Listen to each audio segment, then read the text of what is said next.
আসসালামু আলাইকুম। এখন জানুয়ারি মাসের ২১ তারিখ।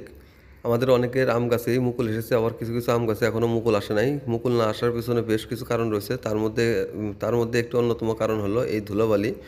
আমাদের অনেকের বাসা বা রাস্তার পাশে যেহেতু এখন শুষ্ক মৌসুম, বাতাসে ধুলোবালি উড়ে বেড়ায় এবং রাতের বেলা শিশির পড়ে। এই শিশির পড়ার কারণে আপনাদের গাছগুলোতে এরকম ধুলোবালির আস্তরণ পড়ে থাকে। এরকম অবস্থা যদি হয়ে থাকে তাহলে আপনাদের আম গাছে মুকুল আসতে হয়তো লেট হতে পারে। তবে যদি লেট হয় তাহলে অনেকগুলো সমস্যা আপনার সম্মুখীন হতে হবে, যেহেতু সামনে গরম সিজন। এই মুকুল বের হলেও সেই গরমে এই মুকুলগুলো নষ্ট হয়ে যাবে, তাই এই মুকুলগুলো রক্ষা করার জন্য আপনাকে বেশ কিছু কাজ করতে হবে।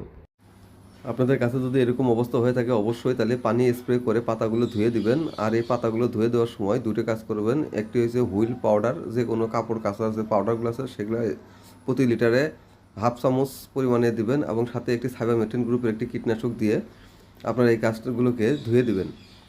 একদিন বা 2 দিন পর পর এরকম গাছগুলোকে ধুয়ে দিবেন। যখন দেখবেন যে এরকম গাছ পাতা পরিষ্কার হয়ে গেছে তখন দেখবেন যে আপনাদের গাছের এই মুকুল চলে আসছে। আর এই কাজটি না করলে কিন্তু আপনাদের মুকুল আসতে আরও দেরি